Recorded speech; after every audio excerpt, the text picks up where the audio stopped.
تم تو انگریزوں کے نوکر ہو، ہمارے آباء و اجداد نے انگریزوں کو بھگایا، تم کس باغ کی مولی ہو۔ الیمین گنڈاپور کی سوات جلسے میں سیاسی مخالفین کا نام لے کر ایک بار پھر نازیبا گفتگو۔ خطاب میں کہا، خدا کی قسم اسلام آباد تو کیا تم پاکستان میں نہیں رہو گے، پاکستان تمہارے باپ کا نہیں۔ 2 دن میں کشمیر والوں نے تمہاری ہوا نکال دی، پشتون نکل آئے تو تمہارا پتہ بھی نہیں چلنا۔ بھٹو کو اقتدار دینے کے لیے پاکستان کو توڑوا دیا۔ ملک شخصیات کے فیصلوں سے نہیں آئین سے چلتے ہیں، آئین توڑنے والے سن لیں، ہم انہیں پھانسی پر لٹکائیں گے۔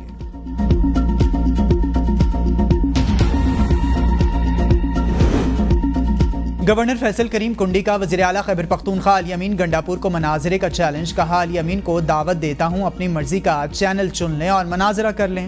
علی امین جیسے ہائی وے پر بھاگتے نظر آئے تھے ویسے ہی بھاگتے نظر آئیں گے۔ یہ چاہتے تھے یونیورسٹیز میں ان کے اپنے لوگ آئیں۔ صوبے میں سیاسی بھرتیوں سے یونیورسٹیز کی کارکردگی متاثر ہوئی۔ تھرڈ پارٹی آڈٹ کی طرف جا رہا ہوں، پتہ چلے کس نے غیر قانونی بھرتیاں کی۔ ایسی زبان کا استعمال علی امین گنڈاپور کی مجبوری، انہوں نے نوکری پکی کرنی ہے۔ علی امین، ان کی تصویر شہباز شریف، محسن نقوی کی ساتھ آئے گی تو انہیں جواب دینا ہوگا۔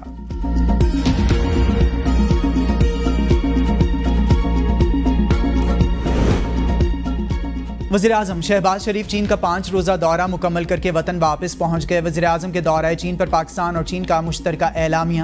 چین کو سلامتی کونسل کا رکن تسلیم کرنے والی جنرل اسمبلی کی قرارداد میں کوئی تنازعہ یا چیلنج نہیں۔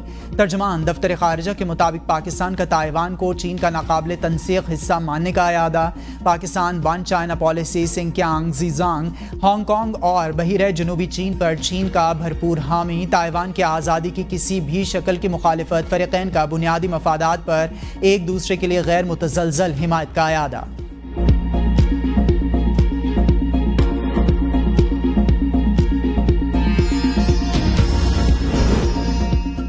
مولانا فضل الرحمان سے اسد قیصر کا ٹیلی فونک رابطہ۔ مولانا فضل الرحمان اور تحریک انصاف کے وفد کے درمیان ملاقات طے۔ ذرائع کے مطابق ملاقات آئندہ ہفتے مولانا فضل الرحمان کی رہائش گاہ پر ہوگی۔ ملاقات میں سیاسی صورتحال اور JUI فیس اتحاد پر تبادلہ خیال ہوگا۔ گزشتہ ملاقات میں مولانا فضل الرحمان کے تحفظات اور گارنٹی پر تحریک انصاف پیش رفت سے آگاہ کرے گی۔ مولانا فضل الرحمان نے اتحاد کی گارنٹی اور ماضی میں ایک دوسرے پر لگائے الزامات پر وضاحت مانگی۔ بانی PTI کی مولانا فضل الرحمان کے تحفظات دور کرنے کی یقین دہانی۔ بانی PTI کی فضل الرحمان سے مل کر معاملات طے کرنے کے لیے 3 رکنی کمیٹی تشکیل دینے کی ہدایت۔ اسد قیصر مذاکراتی کمیٹی کی سربراہی کریں گے۔ مذاکراتی کمیٹیاں متفقہ حکمت عملی مرتب کریں گی۔ اتفاق رائے کی صورت میں مولانا فضل الرحمان اور بانی PTI دستخط کریں گے۔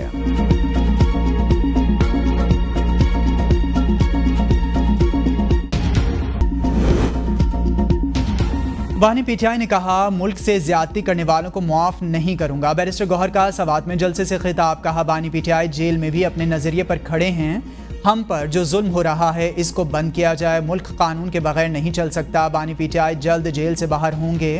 بانی PTI نے جو زیادتیاں کی کہا، معاف کرتا ہوں، ملک سے زیادتی کرنے والوں سے صلح نہیں ہو سکتی۔ اسد قیصر نے کہا کہ فاٹا میں کوئی ٹیکس نہیں لگے گا، ملکن ڈویژن میں کوئی ٹیکس نہیں لگا سکتا۔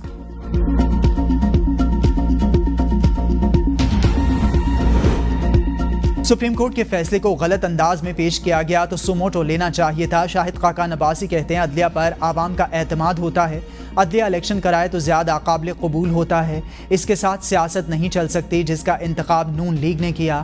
الگ ہونے کا فیصلہ مشکل تھا، ذاتی تعلقات خراب نہیں کرنا چاہتا تھا، ووٹ کو عزتوں کا بیانیہ تبدیل ہوا اور اقتدار میں آنے کا فیصلہ کیا۔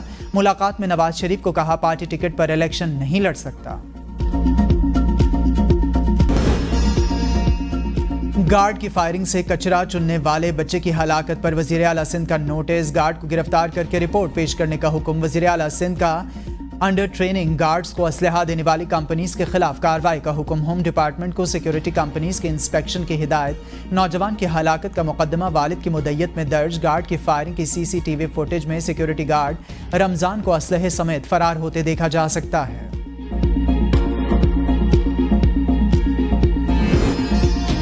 عدت کیس میں بشرا بی بی کی سزا معطلی کی درخواست پر 3 اعتراضات عائد۔ رجسٹرار آفس اسلام آباد ہائی کورٹ کے عائد اعتراضات میں کہا، سیشن کورٹ میں سزا معطلی زیر التوا ہوتے ہوئے ہائی کورٹ میں درخواست کیسے دائر ہو سکتی ہے؟ ماتحت عدالت کے کون سے آرڈر کو چیلنج کیا گیا ہے؟ 2 عدالتوں سے ایک ہی قسم کا ریلیف کیسے لیا جا سکتا ہے؟ بشرا بی بی نے اسلام آباد ہائی کورٹ میں سزا معطلی کی درخواست دائر کی تھی۔